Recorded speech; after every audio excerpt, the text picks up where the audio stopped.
చెప్పుకుందాం కదా.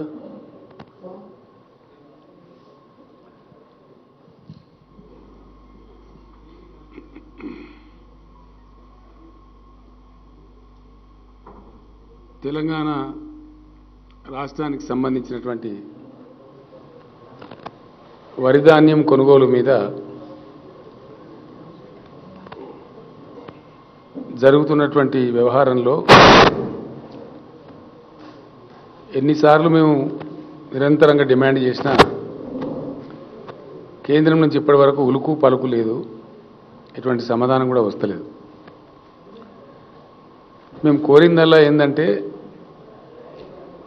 అన్ని రాష్ట్రాల నుంచి ధాన్యం సేకరించినట్టే తెలంగాణ నుంచి సేకరిస్తారు కాబట్టి యాన్యువల్ టార్గెట్ ఇవ్వండి, సంవత్సరానికి టార్గెట్ ఇవ్వండి, దాన్ని బట్టి ఇక్కడ సర్దుబాటు చేయాల్సిన అక్కర ఉంటుంది. అందువల్ల దాన్ని చేయమని చెప్పి రిక్వెస్ట్ చేసినాం. ఎందుకో మరి సరైనటువంటి పద్ధతులలో రావడం లేదు. మొన్న మేము ధర్నా చేసిన రోజు కూడా రాష్ట్ర ప్రభుత్వంతో చర్చ జరుపుతాం, మాట్లాడతామని అన్నారు. చివరి ప్రయత్నంగా రేపు వెళ్తా ఉన్నాం ఢిల్లీకి. మంత్రుల డెలిగేషన్, పార్లమెంట్ సభ్యుల డెలిగేషన్, చీఫ్ సెక్రటరీ నాయకత్వంలో finance secretary, agriculture secretary and civil supply secretary అధికారుల డెలిగేషన్ అందరం కలిసి వెళ్తున్నాం. వెళ్ళి ఇటు మంత్రి గారిని అటు అధికారులను అవసరమైన పక్షంలో ప్రధానమంత్రి గారిని కూడా కలిసి అడుగుదామని అనుకుంటున్నాం, డిమాండ్ చేద్దామని అనుకుంటున్నాం. ఎందుకంటే అనురాధ కార్తీ నిన్ననే స్టార్ట్ అయింది, నవంబర్ 19. రైతులు ఏదో ఒకటి తేల్చకపోతే కన్ఫ్యూజన్లో ఉంటారు, అనవసరమైనటువంటి ఇబ్బందులు చాలా వచ్చేటువంటి అవకాశం ఉంటుంది. రైతులు కూడా మొన్న చాలా సందర్భాల్లో డిమాండ్ రండి కేశానా ఒకటే చైర్ అడ్జస్ట్ చేయండి, ఒక చైర్ ఏంటి అడ్జస్ట్ చేయండి. సో కన్ఫ్యూజన్ వస్తుంది. ఎందుకంటే రైతులు ఏమంటారంటే మాకు ముందే చెప్తే మేము వేరే పంటను వేసుకుందాం కదా, యాళ్లకు నష్టపోయినామనే మాట వస్తుంది. కాబట్టి మొన్న వాళ్ళు ఇచ్చిన ఒక స్టేట్మెంట్, అది మాది నిజమా అబద్ధమా, అధికారికంగా ఇచ్చిండ్రా లీక్ చేసిండ్రా తెలియదు, ఓ గాలి వార్త అయితే వచ్చింది. రాష్ట్ర ప్రభుత్వంతో ధాన్యం కొనుగోలు మీద మాట్లాడతాం, టార్గెట్ నిర్ణయిస్తాం అనేది ఒకటి. బాయిల్డ్ రైస్ అయితే కొననే కొనం అంటే యాసంగి వాటిలో కొననే కొనమనే మాట చెప్పినట్టుగా వచ్చింది. మరి అది ఏది నిజమో అధికారికమా కాదా అడిగి తెలుసుకుందామనే విషయంలో వెళ్తున్నాం.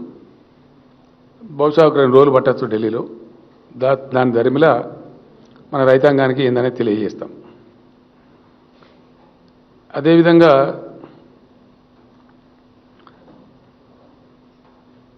భారత రైతాంగం పక్షాన గత 13 నెలల కాలంగా అనేక ఒత్తిడులు, కేసులు, ప్రకృతి కలిగించిన ఇబ్బందులు తట్టుకొని అద్భుతమైనటువంటి విజయం సాధించినటువంటి రైతాంగ పోరాట వీరులందరికీ కూడా మేము అభినందనలు తెలియజేస్తూ ఉన్నాం. వాళ్ళందరికీ కూడా వాళ్ళు సాధించింది మామూలు విజయం కాదు, చాలా అద్భుతమైనటువంటి విజయం. ఇలా దేశ రైతాంగానికి మొత్తం చాలా పెద్ద సేఫ్టీ వచ్చినట్టుగా ఫీల్ అవుతూ ఉన్నారు, ఒక రిలీఫ్ కూడా ఫీల్ అవుతూ ఉన్నారు. అదే సందర్భంలో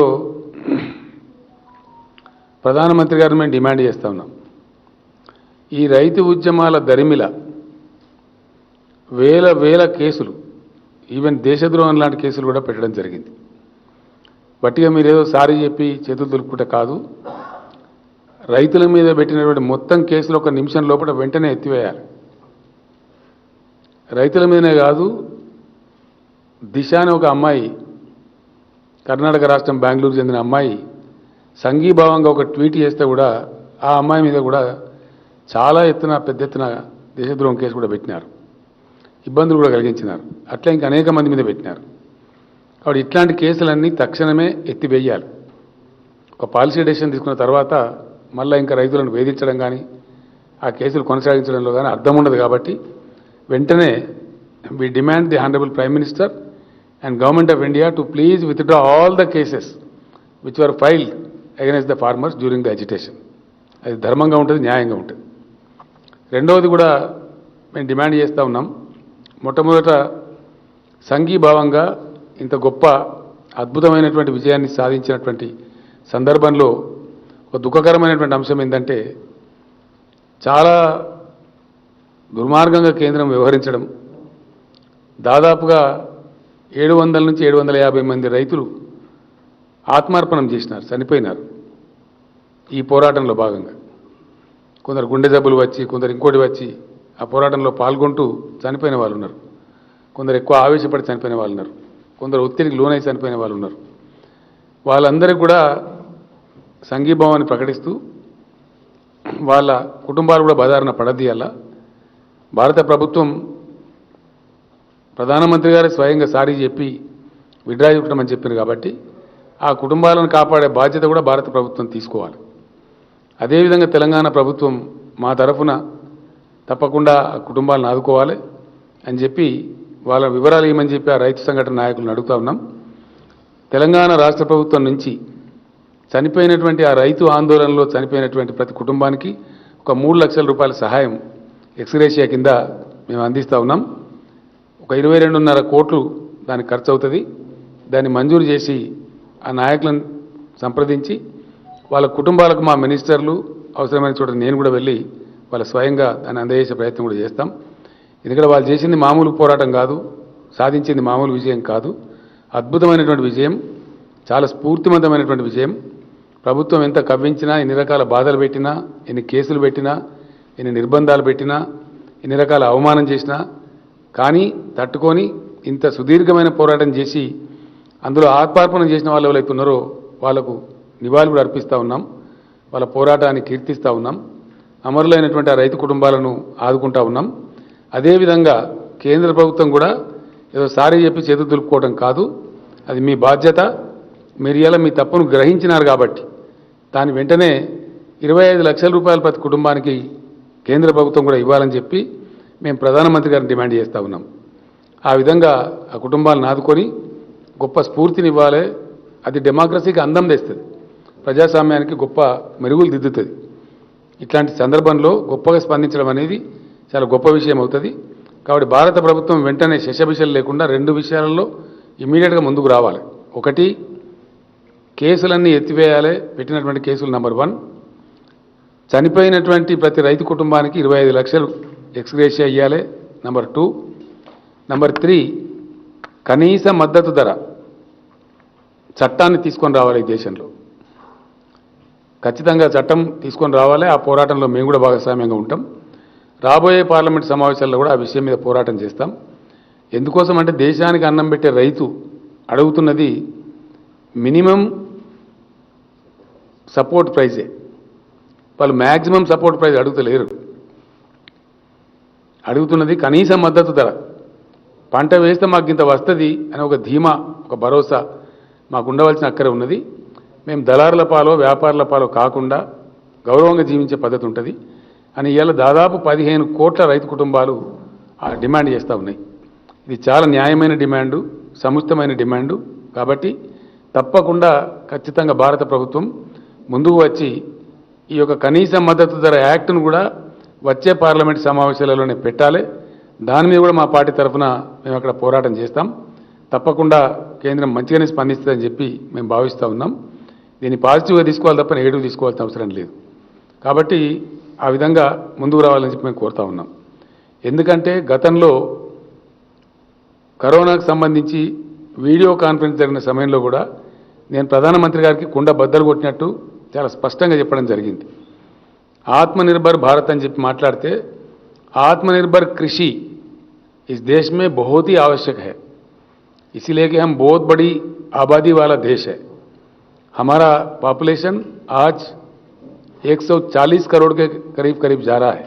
138 करोड़ तो अभी कहा जा रहा है, मेरे ख्याल से कुछ ही दिनों में 140 करोड़ भी जा सकता है. अगर हमारे पास कोई बाधा पड़ा कृषि में, हमारे कृषि में कुछ बाधा पड़ा तो हमको खाना खिलाने का क्षमता इस पूरी दुनिया में किसी देश के पास नहीं है. पूरी दुनिया में कोई देश का स्थिति ऐसा नहीं है जो हमको खाना खिला सके. तो इसीलिए सबसे पहले देश में खाने पीने का व्यवस्था ठीक से हो, इसलिए कृषि क्षेत्र को आत्मनिर्भर बनाना बहुत ही जरूरी है. इसीलिए मैं प्रधानमंत्री से आग्रह करता हूं बहुत विनम्रपूर्वक कि कृषि क्षेत्र को, भारत के कृषि क्षेत्र को, भारत के किसान को सबसे पहले टॉप प्रायोरिटी में आत्मनिर्भर बनाया जाए। ये बहुत ही अहम मसला है, इसको कोई दूसरे तरीके से नहीं लेना चाहिए। इसको सक्षम तरीके से, एक पॉजिटिव तरीके से, लोकतंत्र में हर किसी का डिमांड होता है, ये अच्छा डिमांड है और सारे देश के हित में है, हमारे किसान के हित में है। अगर प्रधानमंत्री जी किसान के हित चाहते हैं तो किसान को और कृषि क्षेत्र को, दोनों को आत्मनिर्भर बनाना चाहिए।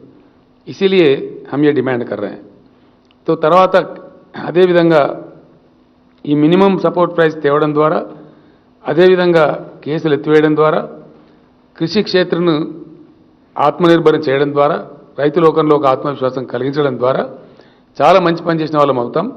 ఇప్పటికైనా మీకు జ్ఞానోదయం అయింది. మీరు అవలంబించిన విధానాలు కరెక్ట్ కాదని చెప్పి మీరు తెలుసుకున్నారు. మీకు సారీ కూడా చెప్పినారు. కాబట్టి ముందుకు వచ్చి ఈ పని చేయాలని చెప్పి నేను కోరుతా ఉన్నాను. అదేవిధంగా తెలంగాణ ఇంకో రెండు విషయాలు కూడా ఉన్నాయి. విద్యుత్ చట్టాన్ని కూడా పార్లమెంట్లో తెచ్చిపెట్టినారు. వ్యవసాయ రంగానికి విద్యుత్తును మేము ఫ్రీగా ఇస్తా ఉన్నాం ఇక్కడ ఈ రాష్ట్రంలో. సమైక్య రాష్ట్రంలో తెలంగాణ రైతు లోకం చాలా నలిగిపోయింది కాబట్టి, నష్టపోయింది కాబట్టి, కష్టపడ్డది కాబట్టి వాళ్ళను ఆర్థికంగా స్థితిమంతులను చేయడం కోసం, తెలంగాణ రైతాంగాన్ని ఆత్మవిశ్వాసంతో బతికేటట్టు తయారు చేయడం కోసం మేము అనేక చర్యలు చేపట్టినాం. ఆ చర్యలలో భాగంగా నాణ్యమైనటువంటి ఉచిత విద్యుత్తు కూడా 24 గంటలు సరఫరా చేస్తూ ఉన్నాం. కానీ మీరేమో నూతన వ్యవసాయ చట్టం తెచ్చి, ఖచ్చితంగా కరెంటు చట్టం తెచ్చి, వ్యవసాయ చట్టాలే కాకుండా నూతన కరెంటు చట్టం తెచ్చి దాని మీద రాష్ట్రాల మీద ఒత్తిడి తెస్తూ ఉన్నారు. మీటర్లు పెట్టండి, ప్రతి బోర్ దగ్గర మీటర్ పెట్టండి, ప్రతి దగ్గర మీటర్ పెట్టండి అని మీరు చెప్తా ఉన్నారు. మాకు కెపాసిటీ ఉంది, మా రైతులకు మేము ఉచితంగా సరఫరా చేసుకుంటామని మేము చెప్తా ఉన్నాం. ఏ రాష్ట్రాలు అయితే ఇట్లా ఇస్తాయో వాళ్ళని మీరు అనవసరంగా ఒత్తిడి గురి చేయవద్దని మేము డిమాండ్ చేస్తూ ఉన్నాం. మీరు తెచ్చినటువంటి విద్యుత్ చట్టం మీద ఇలా విద్యుత్ కార్మికులు ఆందోళనతో ఉన్నారు, ప్రజలు ఆందోళనతో ఉన్నారు. మరీ ముఖ్యంగా వ్యవసాయ క్షేత్రం చాలా ఆందోళనతో ఉంది. మేము మీటర్లు పెట్టడానికి సిద్ధంగా లేము, మీరేమో పెట్టాలని ఒత్తిడి తెస్తూ ఉన్నారు. రాష్ట్ర ప్రభుత్వాలు మీ చట్టం అమలు చేయమంటే మా మీద భయంకరమైన ఒత్తిడి తెస్తూ ఉన్నారు. మాకు వచ్చే నిధులు నిలిపేస్తామని ఇంకో రకమైనటువంటి పద్ధతి కూడా అవలంబిస్తూ ఉన్నారు. ఇది కరెక్ట్ పద్ధతి కాదు. ఇది నియంత్రణతో వైఖరి అవుతుంది. ఇది ప్రజాస్వామ్య దేశం. రాష్ట్ర ప్రభుత్వాలు కూడా కొన్ని హక్కులు, బాధ్యతలని. కాబట్టి రాష్ట్రాల మీద మీరు రుద్దద్దు. మీరు ఎట్టి పరిస్థితులలో మీ పాలసీ మంచిదని, ఒకవేళ మీ పార్టీ ప్రభుత్వాలను అక్కడ మీరు ఇంప్లిమెంట్ చేసుకుంటామంటే మీరు చేసుకోండి. కానీ అందరి మీద రుద్దే విధంగా ఒక కఠినతరమైన చట్టం తెచ్చి మెడ మీద కత్తి పెట్టే ప్రయత్నం మాత్రం చేయవద్దని, ఆ విద్యుత్ చట్టాన్ని కూడా వెంటనే వాపసు తీసుకోవాలని చెప్పి మేము ప్రధానమంత్రి గారిని, కేంద్ర ప్రభుత్వాన్ని డిమాండ్ చేస్తూ ఉన్నాం. ఆ విద్యుత్ చట్టం ఇంకా పాస్ అయ్యే దశలో ఉంది, పాస్ కాలేదు. అది పాస్ అయితే కూడా చాలా తీవ్రతరమైన ఆందోళన దేశవ్యాప్తంగా చెలరేగుతుంది. మళ్ళా ఒకసారి రైతులంతా కూడా బజార్లో పడతారు. ఇది గ్యారంటీగా జరుగుతుంది. ఎందుకంటే చాలా రాష్ట్రాలు, మన పొరుగు రాష్ట్రం తమిళనాడులో కావచ్చు, ఏపీలో కావచ్చు, తెలంగాణలో కావచ్చు, ఇంకా అనేక రాష్ట్రాలలో కొన్ని గంటల పాటు లేదా మాలా 24 గంటల పాటు ఉచిత విద్యుత్ ఇస్తూ ఉన్నారు రైతాంగానికి. అది ఒక గొప్ప భరోసాగా ఉంది రైతులకు. ఆ రైతుల నోట్లో మట్టి కొడతాము, మీరు మీటర్లు పెట్టాల్సిందే అనే జబర్దస్తి పద్ధతిలో ఈ విద్యుత్ చట్టం ఉంది. కాబట్టి ఆ విద్యుత్ చట్టాన్ని కూడా దయచేసి వెంటనే విత్డ్రా చేసుకోండి. అది ఎంత మాత్రం కూడా సమంజసం కాదు. బాయిల కాడ మీటర్లు పెట్టండి, బోర్లకు మీటర్లు పెట్టండి అనే చాలా దుర్మార్గమైన చర్య. అది కూడా వ్యవసాయ వ్యతిరేక చర్య. కాబట్టి దాన్ని కూడా ఈ చట్టాలతో పాటు పార్లమెంట్ నుంచి అది పాస్ చేయకుండా వాపసు తీసుకోవాలి. మేము టీఆర్ఎస్గా డెఫినెట్గా ఆ చట్టాన్ని తీవ్రంగా వ్యతిరేకిస్తాం.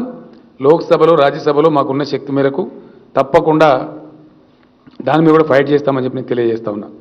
అదేవిధంగా ఈ సెక్షన్ 3 కింద కొత్త రాష్ట్రం ఏర్పడ్డప్పుడు ఈ దేశంలో దానికి అన్ని రావాలి వాటాలు. ఒక హైకోర్టు ఏర్పాటు చేయడానికే మీరు చాలా తాత్సారం చేసినారు, చాలా రకాలుగా ఇబ్బంది పెట్టినారు. 5 సంవత్సరాలు కానీ చేయలేదు.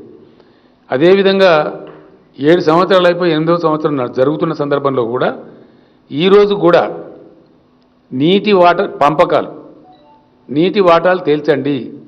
కృష్ణా నదిలో మా జలాలు ఏమిటి, గోదావరి నదిలో మా వాటా ఏమిటి, అది తెలంగాణ ప్రజల యొక్క హక్కు, ధర్మమైన హక్కు, న్యాయమైన హక్కు. మాకు సాగునీళ్ళ కోసమైనా, తాగునీళ్ళ కోసమైనా, పరిశ్రమల కోసమైనా ఒక రాష్ట్రంగా మేము మనుగడ సాగించాలి. కాబట్టి ఖచ్చితంగా మా వాటా ఏందో తేల్చాలి. మరి గొప్ప కేంద్ర ప్రభుత్వం ఉంటే 7 సంవత్సరాలు పట్టకూడదు. 7 సంవత్సరాల సమయం గడిచిపోతే రాష్ట్ర ప్రభుత్వానికి ఎన్ని ఇబ్బందులు ఉంటాయి, ఎన్ని అవస్థలు ఉంటాయి. కొత్తగా ఏర్పడే రాష్ట్రం ఎంత ఆరాటం ఉంటుంది, కొత్త ప్రాజెక్టులు కట్టుకోవాలి, నీళ్ళు ఇచ్చుకోవాలి, కరువును తరిమేయాలి అనే గొప్ప ప్లానింగ్ ఉంటుంది. ఆ ప్లానింగ్కు మీరు చేస్తున్నటువంటి ఆలస్యం, మీరు చేస్తున్నటువంటి తాత్సారం ప్రతిబంధకంగా మారుతూ ఉంది, మాకు ఇబ్బందికరంగా మారుతూ ఉంది. కాబట్టి నేను ఈ ట్రిప్లో ఢిల్లీ వెళ్ళినప్పుడు కేంద్ర జలశక్తి మంత్రి గారిని లాస్ట్ టైం కూడా కలిసినాను, 2-3 టైమ్స్ కలిసినాను, మళ్ళీ ఇప్పుడు కూడా కలుస్తాను, డిమాండ్ చేస్తాను ఖచ్చితంగా. అవసరమైతే పీఎం కలిసి కూడా డిమాండ్ చేసి మా వాటా తేల్చండి. మా డిమాండ్లలో ఒకటే, సెక్షన్ 3 కింద గోదావరి కృష్ణా జలాల పంపిణీని వెంటనే ట్రిబ్యునల్ ఏర్పాటు చేసి ఆ ట్రిబ్యునల్కు పంపించండి. మీరు చెప్పిన ప్రకారం మేము ఇలా సుప్రీంకోర్టులో కేసు కూడా విత్డ్రా చేసుకున్నాం, కాబట్టి పంపియండి. పంపిస్తే ఆ పంపించి ఊరుకోవడం కాకుండా టైం బౌండ్ డెసిషన్ ఇచ్చే విధంగా ఆ ట్రిబ్యునల్ కూడా ఆదేశించండి. ఒక 3 నెలల 4 నెలల టైంలో 2 రాష్ట్రాల మధ్యనే కాబట్టి, ఏపీ తెలంగాణ మధ్యనే కాబట్టి, ఆ వాటాలు కూడా తేల్చే విధంగా టైం స్టిప్యులేటెడ్గా, టైం బౌండ్గా 2 రాష్ట్రాల మధ్య వాటాలు తేల్చే విధంగా పంపించమని కూడా మేము కేంద్రాన్ని డిమాండ్ చేస్తూ ఉన్నాం. ఒకవేళ పంపించకపోతే డెఫినెట్గా పెద్ద ఎత్తున ఇక్కడ ప్రజా ఆందోళన లేవదీస్తాం, ఉద్యమాలు లేవదీస్తాం, అడుగడుగును నిలదీస్తాం. పార్లమెంట్లో కూడా మా శక్తి మేరకు డెఫినెట్గా ఇతర రాష్ట్రాల వాళ్ళని కూడా కలుపుకొని పెద్ద ఎత్తున పోరాటం కూడా చేపడతామని చెప్పి తెలియజేస్తాం. ఎందుకంటే మా ఓపిక కూడా ఒక హద్దు ఉంటుంది. 7 సంవత్సరాలు దాటిపోయినాయి, మీరు అనేకమైనటువంటి ఇబ్బందులు కలిగిస్తూ ఉన్నారు, మా ప్రాజెక్టులు క్లియరెన్స్ చేయడం లేదు, వాటాలు తెగిపోతే ఇవాళ వాటా వాళ్ళకి తెలిపోతే ఈ కిరికిరంతా పోతుంది, ఈ పంచాయతీలు పోతాయి. మేము అడిగేది ఏమో అసంబద్ధమైంది కాదు, అన్యాయమైంది కాదు, లేదా గొంతెమ్మ కోరిక కాదు. మేము అడుగుతున్న న్యాయమైన కొట్లాట. టైం గడిచిన తర్వాత అడుగుతూ ఉన్నాం. ఇంత సమయం గడిచిపోయిన తర్వాత ఎవరి ఓపికకైనా కానీ, ఎవరి సహనానికైనా కానీ ఒక హద్దు అనేది ఉంటుంది. ఆ సహనాన్ని పరీక్షిస్తే మాత్రం మంచిది కాదు. తెలంగాణ ఉద్యమాల గడ్డ ఇది. కాబట్టి నీటి వాటాల పంపకం కూడా వెంటనే తేల్చాల కేంద్రం. ఇది కేంద్రం యొక్క ధర్మమైన న్యాయబద్ధమైనటువంటి బాధ్యత. ఆ బాధ్యత నెరవేర్చడంలో మీరు విఫలం చెందినారు. ఆ మధ్య మీ కేసు ఉంది సుప్రీంకోర్టులో అని చెప్తే విత్డ్రా చేసుకోమంటే విత్డ్రా కూడా చేసుకున్నాం. చాలా సమయం గడిచిపోతూ ఉంది, ఇంకా మేము వేచి ఉండలేము. కాబట్టి దయచేసి ఇది కూడా వెంటనే తేల్చాలా, లేదా పెద్ద ఎత్తున పోరాటానికి, ఆందోళనలు కూడా మేము రూపకల్పన చేయాల్సి వస్తుంది. మీరు దిగిరాక తప్పదు. కాబట్టి మంచి మాటతోనే మీరు దాన్ని డిమాండ్ చేయాలని చెప్పి మేము కోరుతా ఉన్నాం. వడ్ల విషయంలో ఇప్పుడు తేల్చుకొని వస్తాం, మీరు తేల్చడం లేదు, అది కూడా తేల్చుదాం. దాని తర్వాత ఏం చేయాలో మేము రైతులకు కూడా చెప్తాం. అదేవిధంగా రాష్ట్ర శాసనసభలో ప్రజలకు సంబంధించి, ప్రజల ఆకాంక్షలకు సంబంధించి, ప్రజల కోరికలకు సంబంధించి చాలా తీర్మానాలు చేసి మేము పంపినాం. ఆంధ్రప్రదేశ్ రాష్ట్రంలో ఉన్నప్పుడు మా గిరిజనుల జనాభా పలచబడి ఉండేది, గిరిజనుల శాతం 6% చూపెట్టబడేది. తెలంగాణ ఏర్పడ్డ తర్వాత ఆ శాతం పెరిగింది. ఆ ధర్మిలో మేము రిజర్వేషన్ పెంచుకుంటామని చెప్పి, మాకు పర్మిషన్ ఇవ్వమని చెప్పి, మీరు తమిళనాడుకి ఎట్లయితే ఇచ్చిండ్రో అట్లా మాకు కూడా ఇవ్వమని చెప్పి, కేసు ఏమైతే అయితే సుప్రీంకోర్టులో ఉండేది పెండింగ్ ఉన్నా పర్వాలేదు, అందరితో పాటు మా కథ తేలుతుంది దేశంతో పాటు, కానీ మాకు ఇవ్వండి, మా గిరిజనులకు మేము మేలు చేసుకుంటామంటే దాన్ని అక్కడ కాలరాసి పెట్టినారు. 2017 నుంచి ఇప్పటి వరకు ఒక 50 సార్లు లెటర్లు రాసినాం, రిమైండ్ చేసినాం, చెప్పినాం, కానీ చేయడం లేదు. కేంద్రం దాని మీద కూడా తేల్చాలి, లేకపోతే పెద్ద ఎత్తున గిరిజన పోరాటాలు కూడా రాష్ట్రంలో మేము ప్రారంభం చేస్తాం. చాలా పెద్ద ఎత్తున హక్కుల సాధన కోసం ముందుకు వెళ్తామని కూడా మనవి చేస్తూ ఉన్నాం. అదేవిధంగా ఎస్సీ వర్గీకరణ మీద ఇక్కడ చాలా పెద్ద ఎత్తున ఉత్తర ఉద్యమాలు జరిగినాయి, చాలా మంది ప్రాణాలు కూడా కోల్పోయినారు. దశాబ్దాల తరబడి ఆ ఉద్యమం జరుగుతూ ఉంది. ఆ విషయంలో కూడా తెలంగాణ శాసనసభ ఏకగ్రీవ తీర్మానం చేసి పంపించింది. దాని మీద ఎస్ఆర్నో ఏదో కూడా తేల్చమని కోరుతా ఉన్నాం. మేము కోరితే దాన్ని బట్టి వాళ్ళు పోరాటం చేయన్నా, మంచి చేయన్నా నిర్ణయం జరుగుతుంది. మేము కూడా ఏం చేయాలో ఆలోచించుకుంటాం. కాబట్టి ఆ విషయంలో కూడా తేల్చాల్సిన అవసరం కేంద్రం మీద ఉంది, దాన్ని పెండింగ్ పెట్టే అంశం కాదు. అదేవిధంగా బీసీ ప్రజల నుంచి కూడా డిమాండ్ ఉంది, కులగణన చేపట్టాలి. ఇప్పుడు కొత్తగా జరిగేటువంటి జనాభా లెక్కలలో బీసీ కులగణన చేయమని కోరుతా ఉన్నారు. అందులో తప్పేం లేదు. ఎవరి కులం ఎంతో తేలితే దాన్ని బట్టి కూడా మంచో చెడనో కొన్ని నిర్ణయాలు జరుగుతాయి. అన్ని ప్రభుత్వాలు నిర్ణయాలు తీసుకునే అవకాశం ఉంటుంది కేంద్రంతో పాటు. ఈ లెక్కలు దాచిపెట్టాలి అనేది ఎందుకు సమంజసం, ఎట్లా సమంజసం, ఎందుకోసం దాచిపెట్టాలా?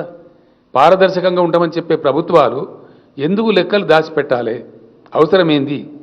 కులగణన చెయ్యము అని ఎందుకు చెప్పాలా? దానిలో ఉన్న సెన్సిటివిటీ ఏంది? ఈ రోజుండే నాగరిక ప్రపంచంలో ఎవరి జనాభా ఎంతనో తెలియలేనటువంటి దుస్థితిలో దేశం ఎందుకు ఉండాలా? ఏం అవసరం ఉంది? దేనికోసం ఆపెట్టాలా? ఇది సెన్సిటివ్ ఇష్యూ అని కేంద్రం మాట్లాడుతూ ఉన్నది. అట్లా మాట్లాడడం తెలివి తక్కువ ముచ్చటాన్ని మేము చెప్తా ఉన్నాం. అది సెన్సిలెస్ ఇష్యూ అవుతుంది. ఎందుకు దాచిపెట్టాలా? ఎవరి కోసం దాచిపెట్టాలా? దేనికోసం సెన్సిటివ్ ఇది? ఎట్లయితే ఎస్సీ ఎస్టీలో తేల్చినామో ఇది కూడా తేల్చండి, మిగతా అన్ని కులాలు తేల్చండి. తేల్తుంది ఒకసారి ఏమవుతుంది? ఎట్లాగూ క్యాస్ట్లు ఉన్నాయి, క్యాస్టిజం ఉన్నది మన దేశంలో, అందులో అనుమానమే లేదు. దానిలో సిగ్గుపడడం ఎందుకు? మనమే ప్రభుత్వాలే క్యాస్ట్ సర్టిఫికెట్లే ఇస్తూ ఉన్నాం. దానిలో దాచిపెట్టడం ఎందుకు నాకు అర్థం కాదు. దాని ఉన్నది ఏంటి, దాని ఉన్న బ్రహ్మ పదార్థం ఏంది, ఎందుకు దాయాలా? దాని ద్వారా సాధించేది ఏంటి దేశం? లేనటువంటిది ఒకటి పెట్టడం అనేది కరెక్ట్ కాదు. ఇది పెద్ద వివాదానికి దారితీస్తుంది. బీసీలు డిమాండ్ చేస్తూ ఉన్నారు. ఖచ్చితంగా రాబోయే జనగణనలో కులగణన చేపట్టాలని కూడా మేము సీరియస్గా డిమాండ్ చేస్తూ ఉన్నాం. ఆ విధంగా చేయాలని చెప్పి కోరుతూ ఉన్నాం. మరొక్కసారి మేము కేంద్ర ప్రభుత్వాన్ని, తెలంగాణ రైతుల పక్షాన్ని నేను కోరుతా ఉన్నా. అనురాధ కార్తీ ఆల్రెడీ నిర్ణయం వచ్చేసింది, ఇంకా తాత్సారం చేయొద్దండి. మీరు ఎంత తీసుకుంటారో, ఏం తీసుకుంటారో యాన్యువల్ టార్గెట్, ఒక సంవత్సరానికి తెలంగాణ నుంచి కొనే వరి ధాన్యం ఎంత తీసుకుంటారు అనేది తేలిస్తే దాన్ని బట్టి మేము ఇక్కడ రైతులకు చెప్పి పంటలు వేయించుకుంటాం, రైతాంగాన్ని కాపాడుకుంటాం. కాబట్టి దయచేసి ఈ విషయంలో తాత్సారం వద్దు. రేపు ఫైనల్గా చీఫ్ సెక్రటరీ నాయకత్వంలో అధికారుల బృందం, మంత్రుల నాయకత్వంలో వ్యవసాయ శాఖ మంత్రి నిరంజన్ రెడ్డి గారు, పౌర సరఫరాల శాఖ మంత్రి గంగుల కమలాకర్ గారు, ఇంకా కొందరు మినిస్టర్లు కూడా కలిసి మంత్రుల డెలిగేషన్, అదేవిధంగా అధికారుల డెలిగేషన్ అడుగుతాం. నేను కూడా ఢిల్లీలోనే ఉంటాను 1-2 డేస్. ఆ సందర్భంలో జలశక్తి మంత్రి గారిని కలవటం, వీలైతే ప్రధానమంత్రి గారిని కూడా కలవడం, ఈ డిమాండ్లు పెట్టడం, ఇవన్నీ కూడా చేస్తాం. దీని మీద ఈ రకంగా చేయాలని చెప్పి మేము డిమాండ్ చేస్తూ ఉన్నాం. స్థానిక బీజేపీ నాయకులు కూడా ఇంకా పిచ్చి పిచ్చి మాటలు, ఇంకా పిచ్చి పిచ్చి వ్యవహారాలు మాట్లాడకుండా, మీ బండారం బయటపడ్డది ఇప్పటికే. మీ కథ ఏందో తెలిసిపోయింది జనానికి పూర్తిగా అర్థమైంది. అసలు జరుగుతున్నది ఏంది, మీరు చేస్తున్న అసత్య ప్రచారాలు ఏంది. మీరు చేసినటువంటి తప్పుకు మాది పొరపాటు అయింది, క్షమించమని చెప్పి ప్రజల ముందు మీరు చెంపలేసుకొని ప్రజలకు క్షమాపణ చెప్పాలి, తెలంగాణ రైతులకు కూడా క్షమాపణ చెప్పాలి. మేము డిమాండ్ చేస్తున్నాం. ఇంకా అడ్డగోలుగా మాట్లాడతాం, అరాకిరి మాట్లాడతామంటే జరగదు, జరిగే పని కాదు. కాబట్టి అనవసరమైన బేసిజాలకు పోకుండా వాస్తవాలు ప్రజలకు చెప్పాలి. మీరు చెప్పినటువంటి తప్పుడు మాటలకు, మీరు చెప్పిన తప్పుడు ప్రయత్నాలకు కూడా మీరు క్షమాపణ పెట్టుకోవాలని చెప్పి కూడా మేము డిమాండ్ చేస్తూ ఉన్నాం. ఇదే సందర్భంలో తెలంగాణ రైతులకు నేను మనవి చేస్తూ ఉన్నా, ధాన్యం తెచ్చే క్రమంలో తొందర పడకండి. తప్పకుండా చివరి గింజ వరకు ధాన్యాన్ని ప్రభుత్వం కొంటది. ఈ వర్షాకాలం ధాన్యం, ఇప్పుడు వచ్చే ధాన్యం ఏదైతుందో కల్లాలకు వచ్చేది 6,600 పైచీలకు కేంద్రాలు ఆల్రెడీ ఓపెన్ అయినాయి. అవసరమైతే ఇంకా కొన్ని కూడా ఓపెన్ చేస్తాం, దానిలో అసలు ఇబ్బందే లేదు. జాగ్రత్తగా తెచ్చుకోండి ధాన్యాన్ని.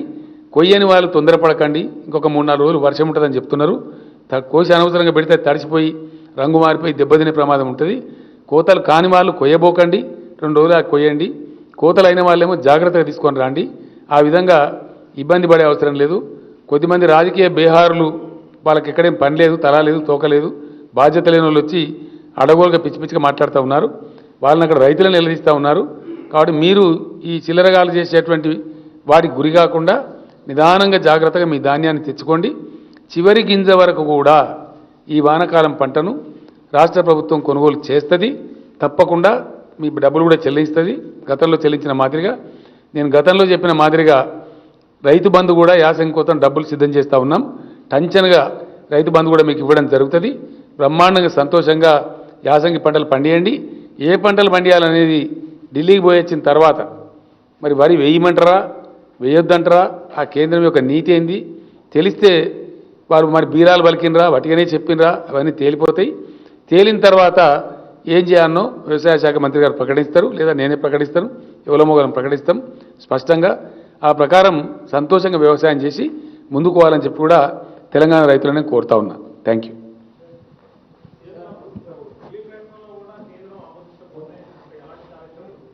ఏదండి?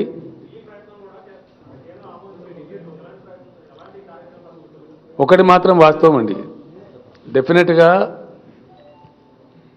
భారతదేశంలో ప్రజలకు ఆహార సరఫరా అన్ని సందర్భాలలోనూ అందించవలసిన బాధ్యత ఫుడ్ సెక్యూరిటీ యాక్ట్ కింద కేంద్ర ప్రభుత్వం మీదనే ఉంది.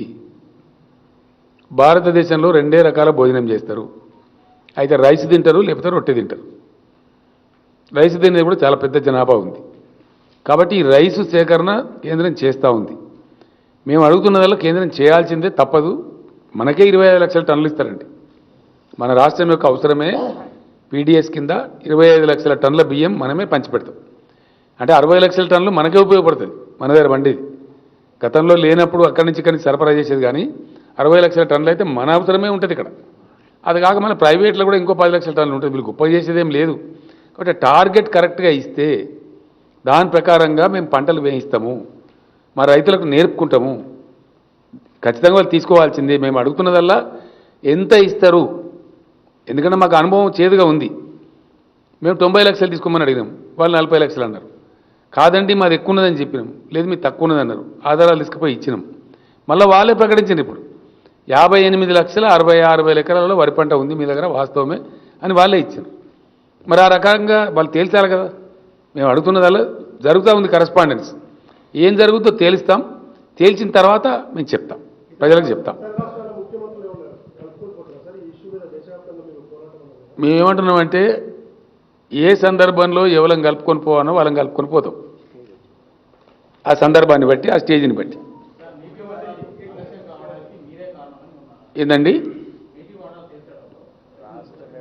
నేనేమంటున్నా, మొన్న వడ్ల విషయంలో వాళ్ళ బండారం బయటపడ్డది, రైతు చట్టాల విషయంలో వాళ్ళ బండారం బయటపడ్డది. రాష్ట్రం ఏర్పడ్డాక మొదటి నెలలోనే నేను ఇచ్చిన మొట్టమొదటి దరఖాస్తు ఇవ్వమని చెప్పినాం.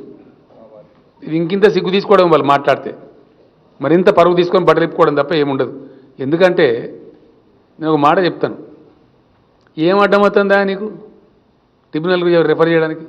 నువ్వు ఆల్చం, నేను ఆల్చం, నీ బొంద నా బొంద కదా అంటే ఎందుకు నాకు అర్థంగా సొల్లుపురాను? What is that it is preventing the government of India for referring the matter to the tribunal? उनके सुविधा के लिए मैं हिंदी में पूछ रहा हूं, अगर इसमें कोई नेशनल चैनल हो तो। क्या रुकावट है केंद्र सरकार के सामने? हमारे को कृष्णा गोदावरी के शेर में ट्रिब्यूनल को रेफर करने में क्या रुकावट है? क्या काम है? ये केंद्र सरकार का नीति है इस प्रकार का डिले करना? और पिल्टा ऊपर से इनके ऊपर इल्जाम लगाओ, उनके ऊपर इल्जाम लगाओ। कब तक लगाओगे इल्जाम? कहां तक लगाओगे? ये क्या अच्छी बात है? అంటే ఇప్పుడు మీరు ఒక మాట చెప్పారు బ్రదర్, కేంద్ర ప్రభుత్వం రెఫర్ చేస్తా అంటే కేసీఆర్ వద్దనడా? ఇదేం దిక్కుమాలిన ప్రచారమే? నేను అనేది ఇదేం దిక్కుమాలిన ప్రచారం, నాకు అర్థం కాదు.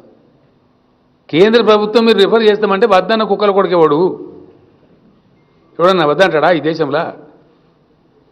ఇది అంటే నేను అనేది ఎదుటి వాళ్ళ క్యారెక్టర్ను మలైన్ చేసే విధంగా, ఎదుటి వాళ్ళని తక్కువ చేసే విధంగా ఎన్ని రోజులు చేసి బ్రతమాడుకుంటే ఈ ప్రచారం అయిపోయింది.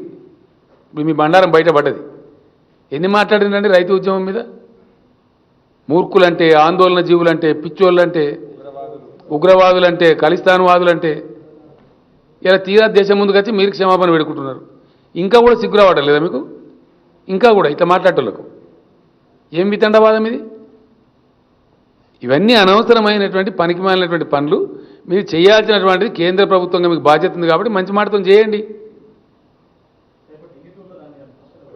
ఏమండి అర్థమవుతలేదండి? 100% కోరుతాం. అలా క్లారిటీ ఏముందని నాకు అర్థం, డిమాండ్ రిఫర్ చేసేదానికి. నేను అదే అంటున్నా, దాని మీకెళ్ళి నేను అంటున్నా. ఆయన ఓ రకంగా మాట్లాడతాడు, ఈడున్నోళ్ళు ఇంకో రకంగా మాట్లాడతాడు. ఇవేమి తలా తోకలేని పనులు. If you really want you are sincere, you refer it to the tribunal. What is preventing? Simple మాట. మనకు కూడా కేంద్ర మంత్రి గారు ఉన్నారు కదా, ఎవరు ఆపుతున్నాయని వాళ్ళని ఆగబడుతున్నారు, కాలు బయట కట్టేస్తున్నారు ఎవరన్నా.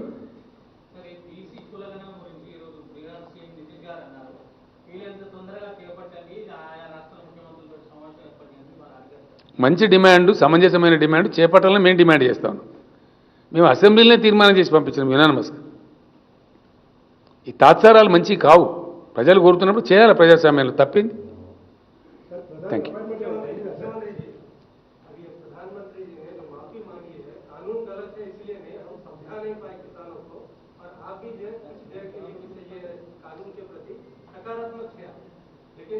हम सकारात्मक नहीं थे, हम नहीं थे भाई, हम सकारात्मक कब थे? कौन बोला आपको? हमने अपोज किया लोकसभा में, राज्यसभा में. आप गलत है, हम गलत नहीं है. बिल्कुल आप गलत बोल रहे हैं. हम रिकॉर्ड में हैं, we are on record in Lok Sabha and Rajya Sabha. We have oppose the bill tooth and nail. हमारे दोनों लीडर यहाँ बैठे हुए हैं. या आप ऐसा कैसा बोल सकते हैं? नहीं नहीं, मैंने बिल्कुल बोला तेलंगाना किसान क्या पंजाब में बेच सकता? तेलंगाना किसान क्या दिल्ली जाके बेच सकता? बाजू गांव नहीं जा सकता क्या? सूर्यापेट वाला भुवनगिर जाके बेच सकता? ये गलत बात है, बिल्कुल गलत। 100% गलती था। हमने जब मिला प्रधानमंत्री जी से उनको बताया। हाँ सर, जो भी है वापस गया ना भाई, उसके ऊपर आप क्यों आने से ये उठा रहे? समझ में नहीं आया। प्रधानमंत्री खुद माफी मांग के वापस लिया तो इसके बाद में चर्चा ही क्या है? जो भी कहा कहा भाई, वापस तो लिया ना। उनके तरफ से कानून गलत नहीं है बोले, हम बोले कानून गलत है।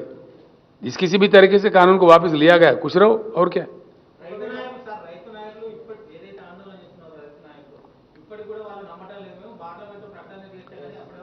దేశంలో ఎవరు నమ్మతలేరండి. ఇది ఎన్నికల స్టంట్ అని అనుకుంటున్నారు. 5 రాష్ట్రాల ఎన్నికల కోసం అవలంబిస్తున్న స్టంట్ అనుకుంటున్నారు తప్ప ఎవరు నమ్మతలేరు. అందుకే మేము ఎంఎస్పీ డిమాండ్ చేస్తున్నాం కదా. డెఫినెట్గా ఎంఎస్పీ కోసం చట్టం ఏమంటున్నాం? Minimum support price, maximum support price కాదు. దానిలో ఏముంది? నేను చాలా చాలా మంచిగా చెప్పాను ఇంతకుముందు. आत्मनिर्भर भारत, पहले आत्मनिर्भर कृषि करो, आप आत्मनिर्भर किसान बनाओ, कृषि क्षेत्र को आत्मनिर्भर बनाओ तो बहुत काफी हो गया। देश खाने पीने के लिए किसी को लाचार बेचार नहीं रहेगा। Thank you.